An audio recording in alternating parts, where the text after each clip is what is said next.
High everyone, आज चाहिँ म लङ टाइम पछि भिडियो बनाउन गइरहेको छु। बिहानै उठेर नुहाइधुवाइ गरेर घर हेर्न जानको लागि चाहिँ रेडी हुँदैछु। तराईमा चाहिँ एकदम गर्मी छ नि त, अनि त्यो गर्मीमा चाहिँ आफ्नै स्किनलाई केयर गर्नु पर्यो। त्यसको लागि चाहिँ सबैभन्दा पहिला चाहिँ म मोइस्चराइजर दल्छु अनि सनस्क्रिन,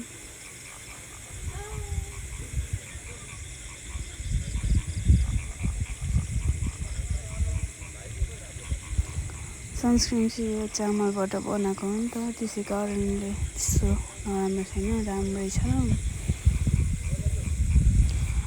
तराईमा चाहिँ अहिले यस्तो गर्मी छ कि त्यो गर्मीले चाहिँ मेरो पुरै स्किन नै ड्यामेज भइसकेको छ।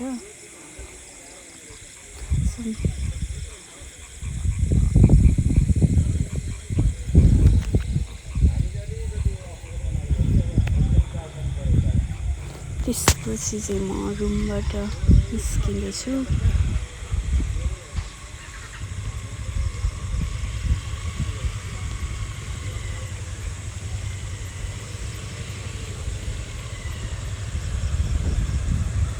गर्मी यस्तो ज्यादा छ,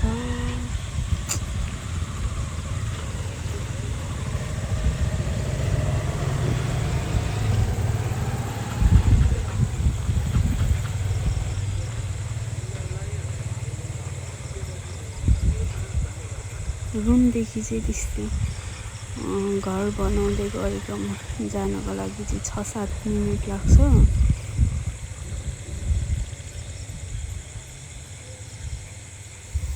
म चाहिँ अल्छी लाग्दै जाँदैछु, तर के गर्नु, जति अल्छी लागे पनि जानै पर्यो।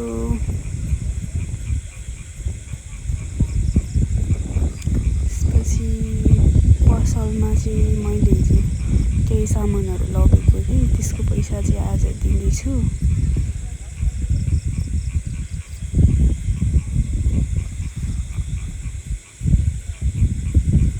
त्यसपछि यहाँ थोरै बाटो क्रस गर्नुपर्ने हुन्छ। त्यसपछि फाइनली घर बनाउँदै गरेको ठाउँमा आइपुगेँ। घर चाहिँ त्यस्तो धेरै बनिसकेको छैन, तर बनिँदै चाहिँ छ। काम गर्नेहरू पनि भर्खर उठेर काममा लाग्दै हुँदो रहेछ।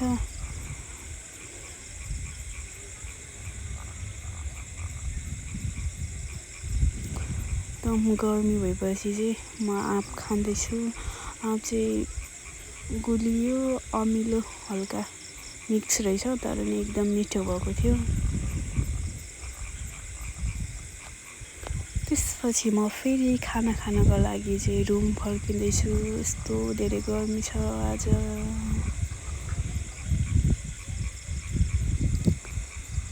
अहिले चाहिँ सिजनल फुलहरू कस्तो राम्रो फुलिरहेको छ।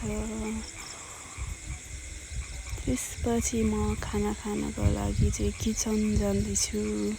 दिदीले चाहिँ खाना रेडी बनाइराख्नु भएको रहेछ, अनि हामी 3जना खाना खाँदैछौँ। खाना चाहिँ एकदम मिठो भएको थियो।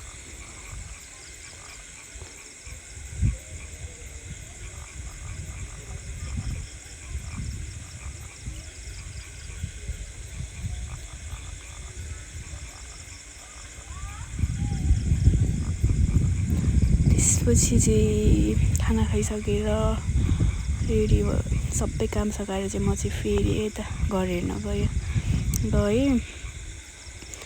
अनि अल्छी लागेर दिउँसो बसिरहेको छु। म चाहिँ त्यत्तिकैमा दिउँसोको टाइम बितेपछि चाहिँ म घर फर्कँदैछु। फेरि घर आइसकेपछि चाहिँ खुट्टा धुँदैछु, अनि फेस पनि धेरै गर्मी छ नि त। मलाई चाहिँ खासै यस्तो भिडियो बनाउन आउँदैन सुरुमा हो, त्यसैले नर्मल भिडियोहरू बनाउँछु। म चाहिँ त्यत्तिकैमा आजको मेरो दिन चाहिँ यत्तिकै बित्छ। सबैजनालाई बाई बाई, नेक्स्ट भिडियोमा भेटौँ ल।